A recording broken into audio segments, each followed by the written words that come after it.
হ্যাঁ ভোটের প্রচারণার জন্য সরকার কিছু কার্যক্রম হাতে নিয়েছিল এবং ব্যাংকগুলো 4 কোটি টাকা দিয়েছে। রাজনৈতিক চাপ আসলে সেই চাপ অনুযায়ী হচ্ছে তাদেরকে কাজ করতে হয়। আমাদের করেসপন্ডেন্ট গিয়ে কথা বলেছেন, ওনারা অনেকে মে দিবসের প্রোগ্রামেও যেতে চান না। 14টা উড়োজাহাজ কিন্তু বিমানের ইতিহাসে এই মানে ফ্রম 1972 টু 2026 সবচেয়ে বড় পারচেজ। যে 4 স্টার গ্রুপের গল্পটা আপনাকে বলছিলাম, যে এই গ্রুপে আছে হচ্ছে যে আলোচিত মামুন, যিনি বিদেশে পলাতক আছে, ইব্রাহিম, শাহাদাত ও মুক্তার। লিগ্যাল ওয়েতে এই মানুষদেরকে ফেরত পাঠাতে পারছি না বলে আমরা তাদেরকে ফোর্সফুলি বাংলাদেশে পুশ করছি। দর্শক স্বাগত টাইমস টুডেজ হেডলাইন্সে, সঙ্গে আছি আমি আরিফুল ইসলাম মিঠু। ব্যস্ততার কারণে যারা প্রতিদিন দৈনিক পত্রিকা পড়তে পারেন না, তাদের জন্যই মূলত আমাদের এই বিশেষ অনুষ্ঠান। এই অনুষ্ঠানে টাইমসে প্রকাশিত গুরুত্বপূর্ণ সংবাদ নিয়ে আমরা প্রতিবেদকদের সঙ্গে কথা বলি। আমাদের একটি গুরুত্বপূর্ণ সংবাদ হচ্ছে, মোহাম্মদ ইউনূসের নেতৃত্বে যে অন্তর্বর্তীকালীন সরকার ছিল, সেই সরকার হ্যাঁ ভোটে প্রচারণার জন্য ব্যাংকগুলোকে 100 কোটি টাকা দেওয়ার জন্য চাপ দিয়েছিল। এ বিষয়ে প্রতিবেদন করেছেন আমাদের সিনিয়র রিপোর্টার তাকি মোহাম্মদ জুবায়ের। জুবায়ের, আসলে রিপোর্টটি কি নিয়ে একটু বিস্তারিত আমাদের বলবেন? আপনি জানেন যে হ্যাঁ ভোটের প্রচারণার জন্য সরকার কিছু কার্যক্রম হাতে নিয়েছিল এবং ব্যাংকগুলো 4 কোটি টাকা দিয়েছে। সেন্ট্রাল ব্যাংক 1 কোটি টাকা দিয়েছে এবং এবিবি, যেটা জানেন ব্যাংকারদের যে সংগঠনটা, এবিবি 2.5 কোটি টাকা এবং 2 কোটি 70 লাখ টাকা দিয়েছে। মোট 4 কোটি টাকা ব্যয় হয়েছে। এই টাকার পেছনের একটা গল্প আছে। গল্পটা হলো, টাকার অঙ্কটা শুরুতে সরকার চেয়েছিল 100 কোটি টাকা এবং এই 100 কোটি টাকা চাওয়ার জন্য বেশ চাপ প্রয়োগ করা হয়েছিল ব্যাংকগুলোর উপরে এবং এই টাকাটা ব্যয় করা হয়েছে সিএসআর খাত থেকে এবং টাকাটা সিএসআর খাত থেকেই চাওয়া হয়েছিল। মূল যে বিষয়টা যেখানে আসে, 2026 সালের 11ই জানুয়ারি ব্যাংকার্স মিটিং ছিল। ব্যাংকার্স মিটিংয়ে ব্যাংকের এমডিরা উপস্থিত থাকেন এবং গভর্নরের সাথে মিটিংটা হয়, একটা নিয়মিত মিটিং, এবং এখানে বাংলাদেশ ব্যাংকের সংশ্লিষ্ট কর্মকর্তারা উপস্থিত থাকেন।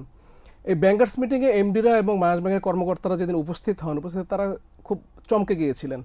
ওখানে তারা দেখেন যে আর্থিক প্রতিষ্ঠান বিভাগের যিনি সচিব নাজমা মোবারক, তিনি ওখানে উপস্থিত। যদিও অতীতে কখনো এমন দেখা যায়নি যে ব্যাংকার্স মিটিংয়ে সচিবালয়ের কেউ থাকেন। বিষয়টা অস্বস্তিকর পরিবেশ তৈরি হলে গভর্নর নিজেই এই বিষয়টা ব্যাখ্যা করেন যে একটা জনগুরুত্বপূর্ণ বিষয়ে আলোচনা আছে এবং সরকারের পক্ষ থেকে একটা বার্তা আছে। এই বার্তাটা দেওয়ার জন্যই তিনি মূলত এখানে আছেন। তখন এখানে উপস্থাপন করা হয় যে গণভোটের প্রচারে সরকার চায় যে 100 কোটি টাকা ব্যাংকগুলো দিক। তখন প্রশ্ন আসে যে টাকাটা কোথা থেকে আসবে।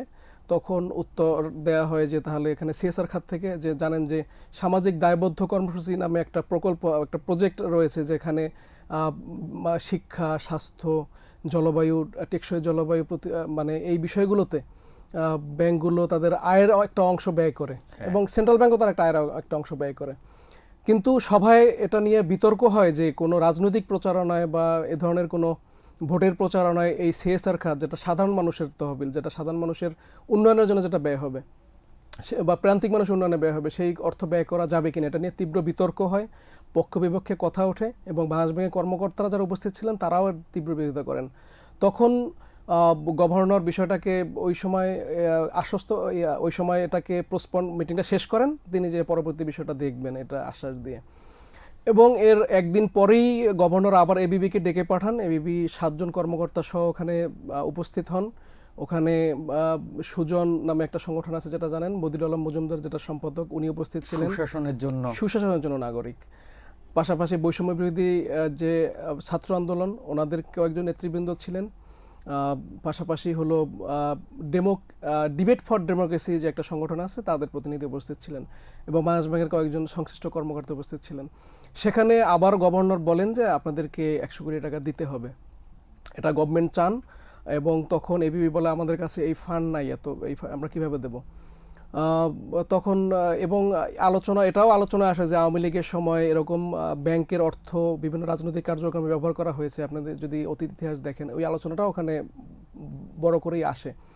তারপরেও গভর্নর সাহেব, যিনি আহসান এস মনসুর, উনি যুক্তি দেন যে এখানে টাকা দিতেই হবে, এটা সরকার চায় এবং আমি যদি টাকাটা না দিতে পারি তাহলে আমি প্রধান উপদেষ্টা যিনি অধ্যাপক মোহাম্মদ ইউনূস, ওনার কাছে আমি মুখ দেখাতে পারবো না। এবং তখন এবিবি যখন অস্বীকৃতি জানায় তখন তারা বলে ঠিক আছে, তখন গভর্নর বলেন যে ঠিক আছে 80-90 কোটি টাকা দেন। তাতেও এবিবি সম্মত হয় না, তখন বলে 20 কোটি টাকা দিতেই হবে, খুব জোরাজোরি করা হয় বিষয়টা।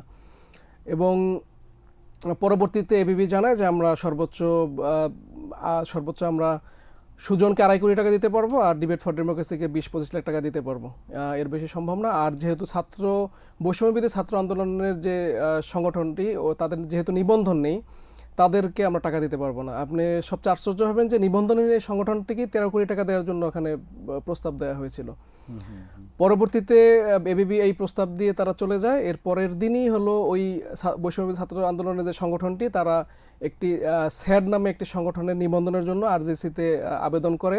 এর 9 দিনের মাথায় তারা সংগঠনের নিবন্ধন পেয়ে যায় খুব দ্রুততায়। 21 তারিখে তারা নিবন্ধন পায় এবং 25 তারিখের বোর্ড মিটিং ছিল বাংলাদেশ ব্যাংকের, ওই বোর্ড মিটিংয়ে এই প্রস্তাবটি উঠানো হয়। তারা 13 কোটি টাকা চেয়ে তারা আবেদন করে, কিন্তু বাংলাদেশ ব্যাংকের একটা প্রক্রিয়া আছে সিএসআর ফান্ড থেকে টাকা ব্যয়ের, সেই প্রক্রিয়াকে এড়িয়ে গিয়ে সরাসরি বাইপাস করে সরাসরি বোর্ডে প্রস্তাবটা উঠানো হয় এবং সেখানে 9 কোটি টাকার প্রস্তাব উঠানো হয়, যদি 13 কোটি টাকা চেয়েছিল।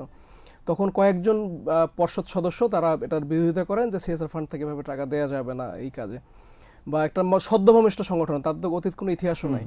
তখন গভর্নর বিষয়টাকে, উনি যেহেতু বোর্ডের চেয়ারম্যান, বাংলাদেশ ব্যাংকের গভর্নর, তিনি চাপ প্রয়োগ করেন এবং তিনি 1 কোটি টাকা ওখানে পাশ করান। এবং এটা ইলেকশনের মাত্র কিন্তু অল্প 10-12 দিন আগে ঘটনা, এবং এরপরে তারা এই টাকাটা দ্রুত ছাড় করে। আর এর মধ্যে এবিবি যেটা বলেছে, এবিবি সুজনকে এবং হলো ডিবেট ফর ডেমোক্রেসিকে টাকা দিয়ে দেয়, চেক দিয়ে দেয়, কারণ তারা বলেছে যে এর মধ্যে প্রধান উপদেষ্টার কার্যালয় থেকেও একটা নির্দেশনা এসেছিল, একটা চিঠি এসেছিল, আপনারা জানেন যে হ্যাবোটের প্রচারণায় সবাইকে অংশগ্রহণ করার জন্য বেঙ্গালুরুর কাছেও চিঠিটা এসেছিল। ভাই, আমার একটা জিনিস জানার, সেটা হচ্ছে যে আমি যতটুকু জানি যে সিএসআর এর মধ্যে সবচেয়ে মানে অর্গানাইজড সিএসআর হচ্ছে ব্যাংকিং এর, কারণ ওদের খাত হিসেবে দেয়া আছে শিক্ষা, এইটা আসলে কোন খাতে দিল? এটা তারা সামাজিক সচেতনতা হিসেবে দেখিয়েছে, কিন্তু সামাজিক সচেতনতার মধ্যে ভোট পড়ে কিনা এটার ব্যাখ্যা আসলে কেউ দিতে পারেনি। আমি সবার সাথেই কথা হয়েছে এবং আমাদের যে রিপোর্টের করার জন্য আমরা অন্তত 1 ডজন কর্মকর্তার সঙ্গে কথা বলেছি যারা সংশ্লিষ্ট, পাশাপাশি আমরা নথিপত্র সংগ্রহ করেছি এবং এখানে আমরা স্পষ্টভাবেই দেখতে পেয়েছি যে বিষয়টা আসলে সরকার ব্যাংকের টাকাটা এক প্রকার চাপই প্রয়োগ করেছে এবং ব্যাংকগুলো এটা নিয়ে আসলে অস্বস্তি ফিল করেছিল যে এত টাকা সরকারের একটা কার্যক্রমে ব্যয় হবে। এবং পরবর্তীতে এই প্রশ্ন এসেছিল যে এখন আমি টাকা ব্যয় করলাম, পরবর্তীতে একটা রাজনৈতিক সরকার আসলে তখন আমরা এই পরিস্থিতি বা এই প্রশ্নের উত্তর কিভাবে দেব? আমাদের একটি গুরুত্বপূর্ণ সংবাদ হচ্ছে যে আমাদের অনেক খাতে মজুরি কাঠামো ঠিক করা হয়নি, ফলে শ্রমিকদের নিয়মিতভাবেই শোষণের শিকার হতে হয়। এ বিষয়ে কথা বলছেন আমার সহকর্মী তৌফিক হোসেন মুবিন। মানে এই যে সরকার বেতন কাঠামো নির্ধারণ করেনি, তো এতে শ্রমিকরা আসলে কিভাবে শোষণের শিকার হয়? আমাদের সহকর্মীরা যারা মে দিবস উপলক্ষে এই কাজগুলো করেছেন, তারা মূলত মাঠ পর্যায়ে যখন গিয়েছেন দেখেছেন যে আসলে একটা খাতের কথা উল্লেখ করি প্রথমে, যে পরিবহন খাত তো সবচেয়ে বড় শ্রমিকদের নিয়ে কাজ করা একটা খাত, বা শ্রমিকরা সবচেয়ে বেশি সংখ্যায় শ্রমিক এই খাতে কাজ করেন। তো এই খাতের যারা শ্রমিক, তারা নির্দিষ্ট কোনো বেতন কাঠামো বা মজুরি কাঠামোর আওতায় না থাকার কারণে অনেককে হয়তো বেতন দেওয়া হচ্ছে মাসে 2000, 4000, 5000। তো ঢাকা শহর বলেন বা দেশের অন্যান্য জায়গাতেই বলেন, বর্তমানে যে মূল্যস্ফীতির কথা বলি বা সব মিলিয়ে হচ্ছে বাজার কাঠামোর কথা বলি, 5000, 10,000 টাকা বেতনে তো আসলে কোনো মানুষের পক্ষে স্বাভাবিক জীবনযাপন করা সম্ভব না।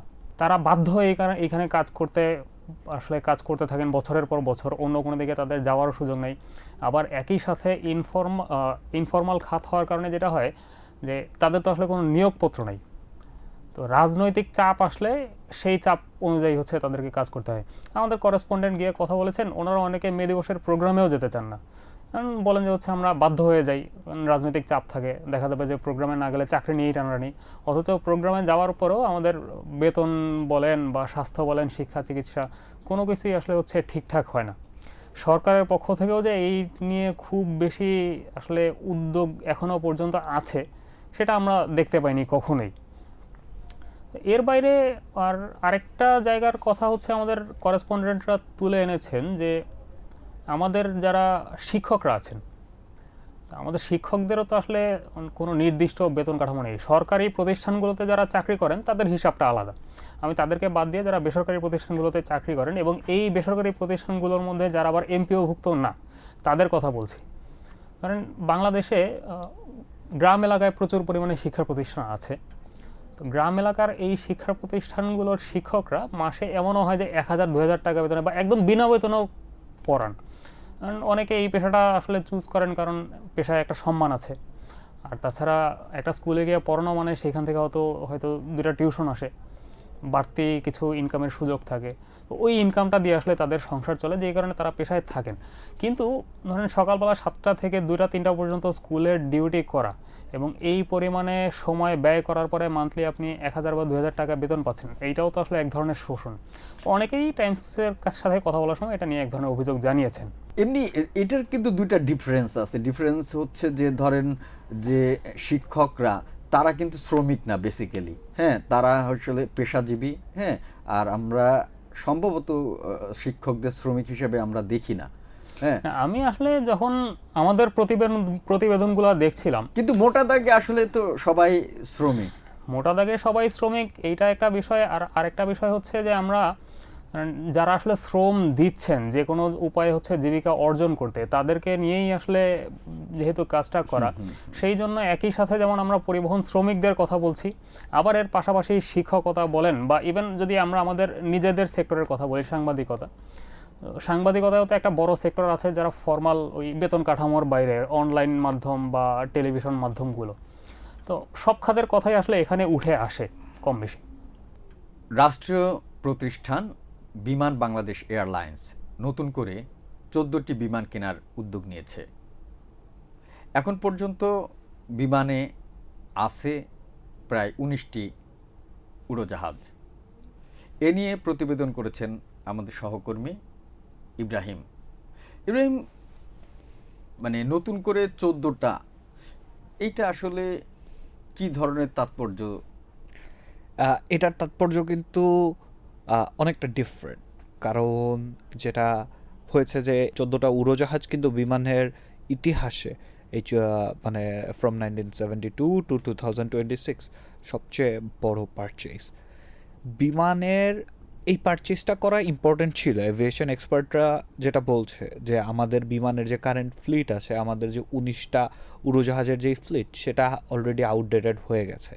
ন্যাশনাল ফ্ল্যাগ ক্যারিয়ার হিসাবে বিমানকে যদি টিকে থাকতে হয়, তাহলে বিমানকে তাদের ফ্লিটে নতুন নতুন উড়োজাহাজ ইন্ট্রোডিউস করতে হবে। কিন্তু বিষয়টা হচ্ছে যে আসলে এটা কিন্তু একটা জিওপলিটিক্যাল এফেক্ট আছে, জিওপলিটিক্যাল একটা ফ্যাক্টর আছে। আপনার আওয়ামী লীগ সময়ে যেটা হয় যে এয়ারবাসের সাথে উড়োজাহাজ কেনার একটা চুক্তির কথা শোনা যাচ্ছিল, যেটা ইন্টারিম গভর্নমেন্টের সময় এয়ারবাস থেকে চলে যায় বোয়িং। এর পিছনে বেশ কিছু বিষয় আছে, যে যেমন আমেরিকার সাথে আমাদের যে 6 বিলিয়নের যে ট্রেড ডেফিসিয়েন্সি আছে, সেই ডেফিসিয়েন্সিটা অনেকটা কমানোর জন্যই বোয়িং, যেহেতু মার্কিন যুক্তরাষ্ট্রের একটা কোম্পানি, সেহেতু এই উড়োজাহাজগুলো কিনা হচ্ছে বলে অনেকে ধারণা করছেন। হ্যাঁ, মানে বোয়িং কেনা হচ্ছে যে বাংলাদেশের সাথে যে মানে ট্রেড ডেফিসিয়েটটা কমানোর জন্য। কিন্তু মানে এয়ারবাস নিয়ে আমরা দেখেছি আওয়ামী লীগের সময় বোয়িং কিনবে না এয়ারবাস কিনবে, এ নিয়ে ফ্রান্সের সাথে এবং আমেরিকার সাথে মানে অসংখ্যবার নেগোসিয়েশন চলছে। এবং পরবর্তীতে আওয়ামী লীগ সরকার বোয়িং কিন্তু কেনেনি, তার আগে ওই সরকারের পতন হয়। জি, অন্তর্বর্তীকালীন সরকারের সময় কতটুকু এগিয়েছিল কাজ? অন্তর্বর্তীকালীন সরকারের সময় অনেক দূর এগিয়ে গিয়েছিল কারণ আপনি যেটা জানেন যে অনেকটা শঙ্কা ছিল যে বাংলাদেশের উপর যদি রেসিপ্রোকাল ট্যারিফ দেওয়া হয়, তাহলে আসলে আমাদের আরএমজি ইন্ডাস্ট্রি এক্সপোর্ট, যেটা অনেকটুকুই ইউএসএতে এক্সপোর্ট হয়, সেই রেসিপ্রোকাল ট্যারিফটা পড়লে কিন্তু আসলে আমাদের এই ইন্ডাস্ট্রির প্রতি একটা এফেক্ট আসলে পড়বে।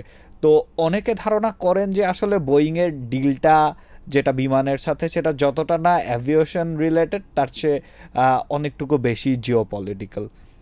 তো আসলে বিমান কেনা প্রয়োজন। জিওপলিটিক্যালটা যদি জিওপলিটিক্যালটা এটাই যে আসলে আমি যদি এখন আমেরিকান এয়ারক্রাফট আমি যদি কিনি, তাহলে ইউএস থেকে যদি আমার রেসিপ্রোকাল ট্যারিফের উপর থেকে ট্যারিফের চাপটা যদি আমাদের কমে যায়, তাহলে তার আমাদের মানে ইকোনমি আমাদের স্টেকটা স্টেকটা- আরএমজি সেক্টর, স্টেকটা জি RMG RMG plus sector। Export.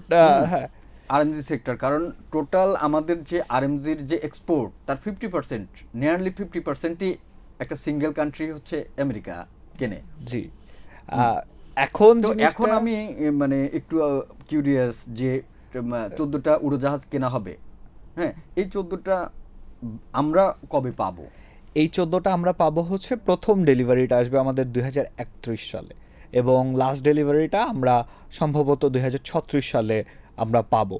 তো বেশ অনেকটুকু অপেক্ষা করতে হবে আমাদের উড়োজাহাজের জন্য। কিন্তু ভাই আপনাকে জানায় রাখবো যে অ্যাভিয়েশন এক্সপার্ট যারা আছেন তারা আসলে অনেকেই চিন্তা করছেন যে আসলে বিমান না হয় 14টা এয়ারক্রাফট কিনবে, এই এয়ারক্রাফটটা কতটুকু ইউটিলাইজ করা হবে। কারণ আপনি বিমান কিন্তু কাগজে মুনাফা দেখালেও অনেক এভিয়েশন এক্সপার্টরা বলছেন যে তারা বকেয়া রেখে তারা বিপিসির কাছ থেকে, তারা সিভিল এভিয়েশন অথরিটির কাছ থেকে বকেয়া রেখে হচ্ছে এই মুনাফাটা দেখাচ্ছেন। হ্যাঁ, বিমানের- আরেকটা ব্যাপার হচ্ছে যে মানে বিমানের যে মানে বাংলাদেশ এয়ারলাইন্সের যে লাভ দেখানো হয় যেটা, সেটা এই লাভের অনেকটা অংশ আসে কার্গো হ্যান্ডলিং, হ্যাঁ। গ্রাউন্ড অপারেশনস, সেখান থেকে বেশ অনেকটুকু লাভ আসে। আমরা কিন্তু এখনো যে কোনো প্রাইভেট এয়ারলাইন্সের মতো করে বিমান কিন্তু গত 54 বছরে আসলে দাঁড়াতে পারেনি। বিমানের যেই চাহিদাটা রয়েছে সেই চাহিদাটা আসলে কিন্তু বিমান গত 54 বছরে পূরণ করতে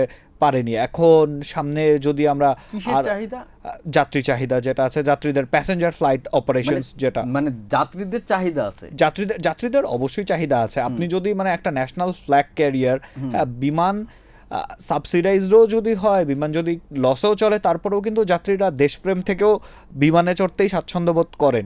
কিন্তু বিষয়টা হচ্ছে আমাদের রুট প্ল্যানিং, আমরা কোন রুটে বিমানটাকে ফ্লাই করব। আমাদের আমি এক্সপার্টদের সাথে কথা বলে যেটা জানলাম যে ওনারা বলছেন যে আমাদের নতুন যেই 14টা বিমানের একটা রুট প্ল্যানিং দরকার, তারপরে আমরা কবে কবে আমরা এটাকে ফ্লাই করতে পারবো, এবং এই 14টা বিমান আমরা যেই টাকায় কিনছি $3.7 বিলিয়ন প্রায়, তো $3.7 বিলিয়ন আমরা কিভাবে আমরা পরিশোধ করতে পারবো, কত দিনে আমরা পরিশোধ হ্যাঁ, করব। একটা ভালো কথা উল্লেখ করেছেন। এই যে আমরা কিনছি 14টা উড়োজাহাজ, এর মানে ফান্ডিংটা কে দিবে? এর ফান্ডিংটা বিমানেই প্রোভাইড করবে, মানে state funded? টোটালটা? নট স্টেট ফান্ডেড, বিমান ফান্ডেড আমরা যেটা বলছি। মানে জি। বিমানের নিজস্ব টাকা? জি, বিমানের নিজস্ব টাকা থেকে বিমান ফান্ডিং এটা করবে। তবে গভর্নমেন্ট হচ্ছে এই ফান্ডিংটার গ্যারান্টার হিসাবে আছে। বিমান যদি কোনো কারণে ফান্ডিং না করতে পারে, লোনগুলো রিপে না করতে পারে, তাহলে গভর্নমেন্ট এটা রিপে করবে। 90-এর দশকে ঢাকায় দুটি সন্ত্রাসী গ্রুপের নাম ছিল মানুষের কাছে আতঙ্ক। তার মধ্যে একটি 7 স্টার গ্রুপ, আরেকটি 5 স্টার গ্রুপ। এখন নতুন করে আরেকটি গ্রুপের উত্থান হয়েছে যার নাম 4 স্টার গ্রুপ। এই 4 স্টার গ্রুপ নিয়েই প্রতিবেদন করেছেন আমাদের সিনিয়র করেসপন্ডেন্ট কামরুজ্জামান খান। ধন্যবাদ আপনাকে। কামরুজ্জামান, কি আসলে এই 4 স্টার গ্রুপ কাদের দ্বারা গঠিত, তারা কি করছে, তাদের নিয়ে আমাদের কনসার্ন হওয়ার বিষয় আছে কিনা? জি, আপনি যেমনটি বলছিলেন 90 দশকে ঢাকার অপরাধ জগৎটা দুইটা গ্রুপ হয়েছিল। একটা ছিল 7 স্টার গ্রুপ, সেটা ছিল সুব্রত বাইনের নেতৃত্বে এই গ্রুপটা গড়ে উঠেছিল। এই গ্রুপে ছিল মোল্লা মাসুদ, মুরগি মিলন, খন্দকার তানুল ইসলাম জয়, টিক্কা, তুফাইল আহমেদ, জিসান ও মশিউর রহমান কোচি। আন্ডারওয়ার্ল্ডে তখন একটা আতঙ্ক ছড়ায়। এদের পাশাপাশি আরেকটি গ্রুপ করে যে লিয়াকত হোসেনের নেতৃত্বে একটি গ্রুপ, যারা 5 স্টার গ্রুপ নামে পরিচিত। ওই গ্রুপে ছিল পিচ্চি হান্নান, কালা জাহাঙ্গীর, বিকাশ, প্রকাশ ও নিটেল। আপনি জানবেন যে এদের অধিকাংশই র্যাবের ক্রসফায়ারে নিহত হয়েছে, এবং সুব্রত বাইন কিছুদিন আগে আপনি জানেন গ্রেপ্তার হয়েছে, মোল্লা মাসুদ গ্রেপ্তার হয়েছে কয়েক মাস আগে।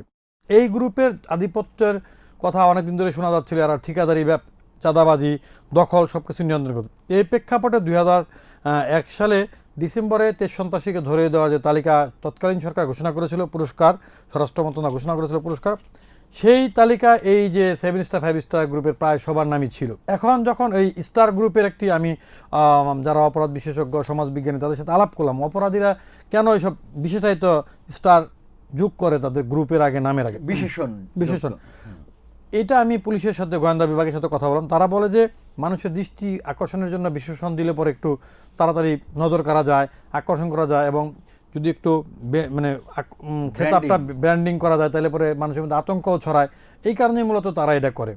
আবার আমি যখন ডিবি কর্মকর্তাদের সাথে কথা বললাম, তারা বলেন যে এইসব এক গ্রুপ আরেক গ্রুপে ওইভাবে ট্রিট করে, উপমা দেয় যে ও তো 5 স্টার গ্রুপের লোক, ও তো 7 স্টার গ্রুপের লোক, ও তো 4 স্টার গ্রুপের লোক।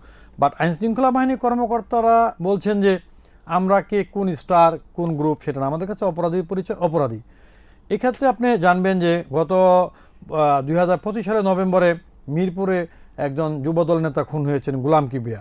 তখন হঠাৎ করেই 4 স্টার গ্রুপ নামে আরেকটা গ্রুপের নাম নতুন করে আলোচনায় আমরা শুনতে পাই, যার নেতৃত্বে আছে হচ্ছে মামুন। আপনি জানবেন যে মঙ্গলবার ঢাকাতে একজন শীর্ষ সন্ত্রাসী খন্দকার নাইমামে টিটন খুন হয়েছে।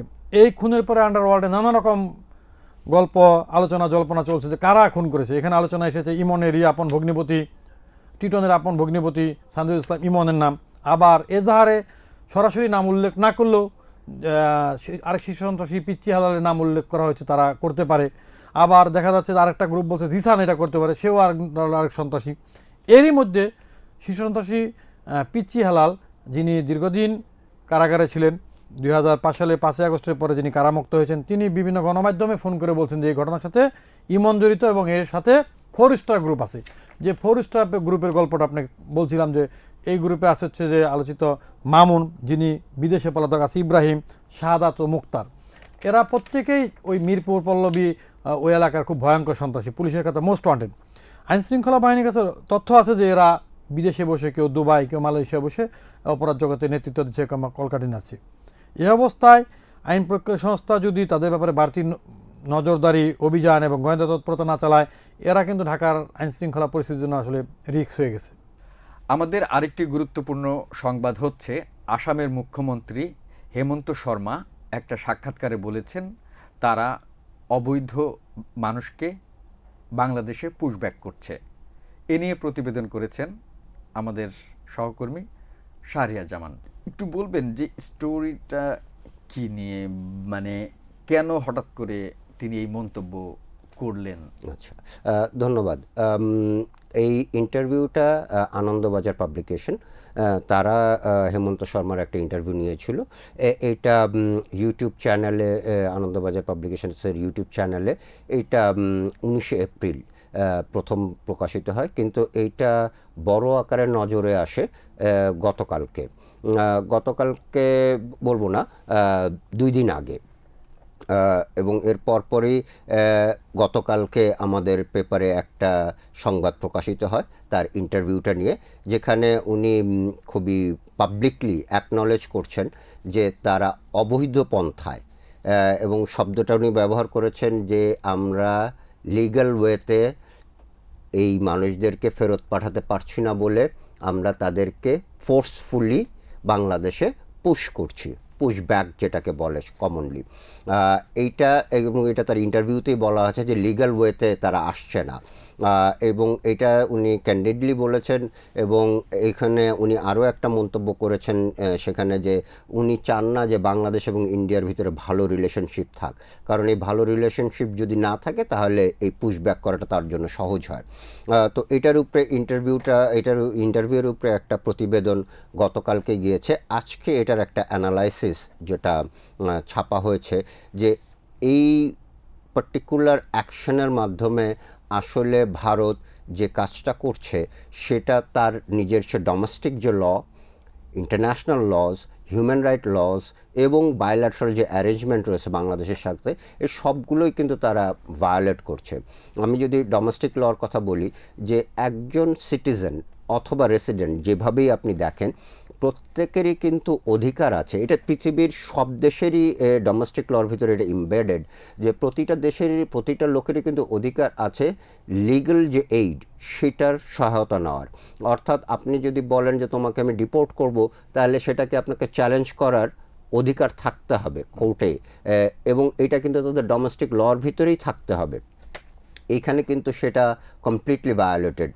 যে ঘটনাটা ঘটছে, যে হেমন্ত শর্মা যেটা ব্যাখ্যা দিয়েছেন, যে বিএসএফ, তাদের যে বর্ডার সিকিউরিটি ফোর্স, তারা কিছু লোককে ডিটেইন করে, একটা জায়গায় আটক রাখে এবং সেই জায়গায় আটক রাখার পর 10 থেকে 40 দিনের মতো তারা আটক থাকে। তারপরে রাতের অন্ধকারে যেই জায়গাটায় বাংলাদেশের বিজিবিরা পাহারা দেয় না সেই জায়গা দিয়ে তাদেরকে ধাক্কা দিয়ে বাংলাদেশে পাঠিয়ে দেওয়া হয়। This is a complete violation of their domestic law, international law এবং হিউম্যান রাইটস ল। তিনোটার দিক থেকে কিন্তু এটা বড় ধরনের একটা ভায়োলেশন যেটা ইন্ডিয়ানরা করছে, যেটা হেমন্ত শর্মা সাহেব নিজেই স্বীকার করেছেন। আবার এদিকে দেখেন বাইল্যাটারাল মেকানিজমের ভিতরে যেটা রয়েছে যে দু ধরনের হয়। আমরা জানি যে বর্ডার এরিয়ায় কখনো কখনো লোকজন ভিসা ছাড়া বর্ডার ক্রস করে ওপারে যায়, সেটা বাংলাদেশিরাও যায়, ইন্ডিয়ানরাও আসে, এবং সেক্ষেত্রে বর্ডার যে সিকিউরিটি গার্ডগুলো থাকে তাদের একটা নিজস্ব মেকানিজম আছে, দুই পক্ষের ভিতরে আলোচনা হয়, তখন একে অপরের ভিতরে আদান প্রদান হয়। That's one mechanism. ইনফিলট্রেশন ওকে, কিন্তু সেটা ওই ফিল্ড লেভেলেই বা গ্রাউন্ড লেভেলেই ওটাকে কিন্তু সমাধান করে দেওয়া হয়। But even if the case is more complex, say for example এখানে যেটা হচ্ছে যে আমি আসামের একটা লোককে বললাম যে তুমি এই ইন্ডিয়ান সিটিজেন না, তাহলে কোথাকার সিটিজেন? বলে যে তুমি মনে হচ্ছে বাংলাদেশের সিটিজেন, তাহলে বাংলাদেশে ফেরত যাও। তো এই প্রসেসটা এইভাবে হয় না, এটা হবে হচ্ছে কি যেটা এস্টাবলিশ মেকানিজম, সেটা হচ্ছে ইন্ডিয়ার পক্ষ থেকে তাদের যে মিনিস্ট্রি অফ এক্সটার্নাল অ্যাফেয়ার্স, তাদের যে ফরেন মিনিস্ট্রি, আমাদের ফরেন মিনিস্ট্রিকে একটা তালিকা দেবে যে এই সন্দেহজনক লোক আমাদের এখানে আছে এবং আমরা মনে করছি তারা বাংলাদেশিরা তখন বাংলাদেশ তখন তাদের যে নিজস্ব প্রসেস রয়েছে সেটা ভেরিফাই করে তারা যদি খুঁজে পায় যে এই পার্টিকুলার ব্যক্তিটা বাংলাদেশি, তখন একটা অ্যাডমিনিস্ট্রেটিভ প্রসেসের মাধ্যমে তাদেরকে ফিরিয়ে নেওয়া আসা হয়। এটা হচ্ছে establish mechanism. It is not only true for India, it is true for America, it is true for Europe, it is true for Gulf, everywhere. এইটাই এইভাবেই হয় যে একটা লিস্ট। আমার একটা মানে কিউরিওসিটি, সেটা হচ্ছে যে এইটা আসলে কি মিন করে। আমি যতটুকু জানি যে অন্তর্বর্তীকালীন সরকারের সময় বাংলাদেশের সাথে ইন্ডিয়ার যে বায়োল্যাটারাল রিলেশন এটা একদম লোতে ছিল। তো এখন তারা বলছিল যে পলিটিক্যাল গভর্নমেন্ট আসলে এই বায়োল্যাটারাল রিলেশনটা ভালো হবে, তারাও চেয়েছিল। তো হঠাৎ করে তারা মানে খারাপের দিকে যাচ্ছে মনে হচ্ছে। এইটা হতে পারে যে তারা হয়তো বা কোনো সিগন্যাল দিচ্ছে, সেটা একটা বিষয়। But this is the reality, যেটা আপনি পয়েন্ট আউট করলেন যে ইন্টারিম গভর্নমেন্টের সময় ইভেন হেমন্ত শর্মা তার ইন্টারভিউতে বলেছেন যে আমরা চাই যে প্রফেসর ইউনুস সাহেবের সময় যে এরকম সম্পর্ক ছিল বাংলাদেশ ইন্ডিয়ার সম্পর্ক যেন সবসময় সেরকমই থাকে, এবং উনি প্রতিদিন অলমাইটির কাছে প্রার্থনা করেন যাতে এই ধরনের সম্পর্ক থাকে। তারা কি চায় সেটা তাদেরই পক্ষ থেকে বলা হচ্ছে। যেমন এক্ষেত্রে যেটা আমার মনে হয় ফ্ল্যাগ করা উচিত যে গতকালকে আমাদের যে বাংলাদেশে অ্যাক্টিং ইন্ডিয়ান হাইকমিশনার পবন বৈদ্য, তাকে কিন্তু ফরেন মিনিস্ট্রি সমন করেছিল এবং বাংলাদেশের যে এক্সট্রিম ডিসপ্লেজার, সেটা যে চরম অসন্তোষ, সেটা কিন্তু প্রকাশ করা হয়েছে এবং তাকে বলা হয়েছে, এবং তাকে একটা নোট ভার্বালও দেওয়া হয়েছে যেটাতে বলা হয়েছে যে বাংলাদেশ কিন্তু এটাতে খুশি হচ্ছে না। তো এই জিনিসটার ব্যাখ্যাটা তো অবশ্যই ইন্ডিয়ানদের পক্ষ থেকে বলবে। আপনি যেটা পয়েন্ট আউট করলেন, তুমি যদি বলো যে দুই দেশের মধ্যে সম্পর্কটা, যেটা আগে বলা হতো যে পলিটিক্যাল গভর্নমেন্ট আসলে সম্পর্কটা নর্মাল করবে, তো এইখানে তো দেখা যাচ্ছে যে পুশব্যাকের মাত্রাটা আরও বেশি বেড়ে যাচ্ছে। তো তারা ইন্ডিয়ানরা কি সিগন্যাল দিচ্ছে, নাম্বার ওয়ান। আর এই হেমন্ত শর্মা উনি কিন্তু বিজেপির লোক, বিজেপির পক্ষ থেকেই কিন্তু উনি আসামে মুখ্যমন্ত্রী হয়েছেন। তো সেক্ষেত্রে বিজেপিও যে ruling party in Delhi, central government, তারাও কিন্তু এর দায় এড়াতে পারে না যে তাদেরই লোক এভাবে বলছে যে বাংলাদেশে তারা অবৈধভাবে লোক পাঠাচ্ছে। তো এটার দায় কিন্তু ভারতের যে কেন্দ্রীয় সরকার, তারাও কিন্তু এর দায় এড়াতে পারে না। ধন্যবাদ আপনাকে। আপনাকেও ধন্যবাদ।